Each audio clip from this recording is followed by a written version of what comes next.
Yeah, Dana Perino back in the hot seat, co-host of The Five on Fox News, author of a new book, which we'll get to in a moment. But first, it's Dana's second book. After her first book was published a year and a half ago, Donald Trump had this to say. Dana Perino, she comes out, and I watch her on the show. Got a little problem with, like, marbles in the mouth. She calls me up, Mr. Trump, I'm doing a book. Could you give me a tweet? And I say, absolutely, I'd love to. Let's send over the book. So I do a tweet. Then she sends me a card. Mr. Trump, thank you so much. And she sends me the book, and it says something so nice. I won't even tell you it's so nice. Everything's beautiful. And her book did okay. I wouldn't say it's exactly Gone with the Wind, all right?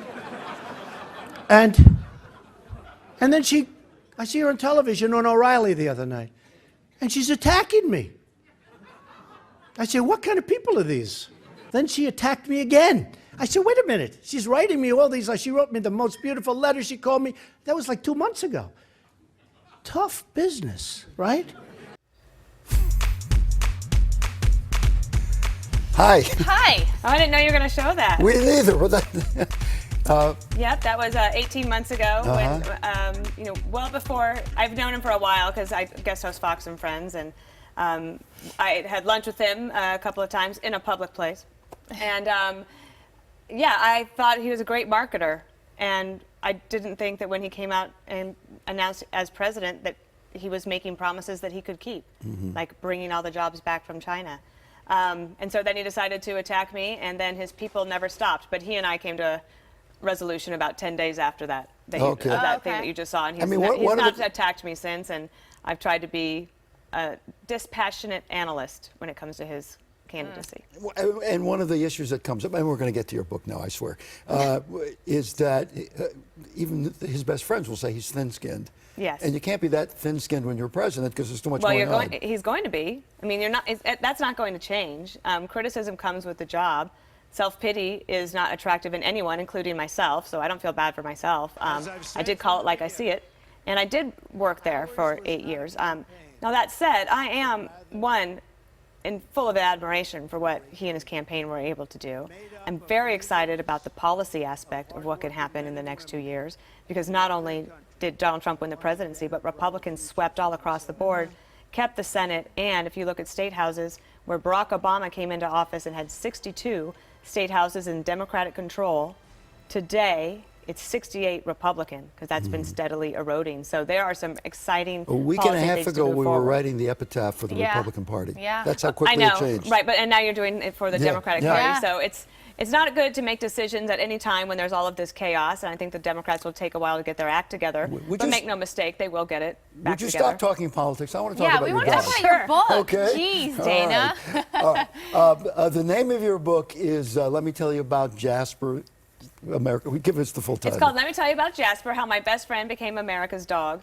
I don't call him America's dog because I think he's the best dog in America, but because Gutfeld on The Five, he makes fun of me about the dog and said, would you get upset if the paparazzi were taking pictures of Jasper? I said, of course not. I want to share him with everybody. And so I wrote a book about my dog that really talks about common bonds that we have, no matter what political side of the spectrum that you are on, that we can all agree on, our love for dogs. And the unique thing about this book are these amazing photoshops that I think are great modern art done by an anonymous guy that I met through Twitter. Talk about that. How did that happen? Well, we were on the show one day, and we were talking about, remember in 2012 there was going to be a guest mystery speaker at the Republican National Convention. It turned out it was Clint Eastwood. But that day, before we knew who it was, we were all guessing who it should be, and Gutfeld said, let me imagine that you think it should be Jasper. And I said, sure, of course. Well, about an hour later, sure enough, there's Photoshop on Twitter of Jasper as the guest speaker, and it went on from there.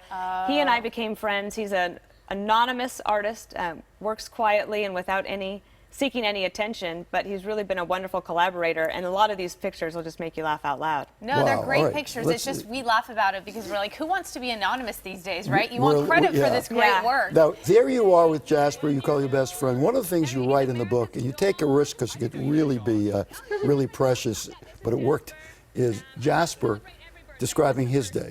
Yes, I love this chapter. I wrote it on a plane. I remember it very well. It's called A Day in the Life of Jasper. Everybody that has a dog imagines what it's like, what their dogs are thinking. and they try to imitate the voice of Of their course, dog. Like you yeah, do that, and of it course. allows you a chance to be silly and funny. So I wrote a day in the life of Jasper and how he gets to get up on the bed and get to go to the park. He loves to go to the bank and get a treat. Sometimes he goes to the post office. Often he gets to come to the studio down at Fox News. Fox has really allowed me a chance to go from being a spokesperson for somebody else to being somebody who speaks for myself, and that is it was a difficult transition, to be honest. Yeah, for a because while. you always had to watch what you were saying. Yeah, and I'm very comfortable speaking about other people's opinions. Right, yeah. But coming out with my own and trying to show a little personality took a while. Well, I like it because you say dogs are the great equalizer, and they really are. They just, set the mood. Everyone can agree dogs are great. They're loyal. And so this is just the perfect book for this mood that we're in. Yeah, and I was really honored that when Megyn Kelly told me that her son, who's 7, takes the book to bed every night because he that's likes sweet. to look at the pictures and make up stories about what Jasper might be doing. So it is a good way to connect with people. And at the dog park, there's some rules. I write them in the book. By the way, No politics. wait, all fun. let me stop you. At the dog park, you write 2 sets of rules. Yeah. One is for dogs. And the other? Yes. Yeah, one is For dogs. people, You have yeah. rules for dogs. Yes. Don't lie down. No lying down at the Yeah. dog park. Or Yeah. you're going home. Yeah, you're going home. And for people, no politics, and turn your cell phone off, right? Yeah, it's the one place where you can just be, and that's where I find a lot of serenity in It my sounds life. so simple yet so difficult to do. All Just right. be. Dana That's, will. that's the for goal. That's Yeah. right. That's what all of you us are don't looking know, for. You don't know her well enough. It's impossible. Impossible. Impossible. Yeah. All right, Dana. Thanks for having me. We'll sign copies of her book tonight at 7 o'clock at the Richard Nixon Library in Yorba Linda. Big event there. You are a good sport. Thank you Thanks, for hanging Dana. out. Thanks for coming. Nice to Okay. meet you. Thank you.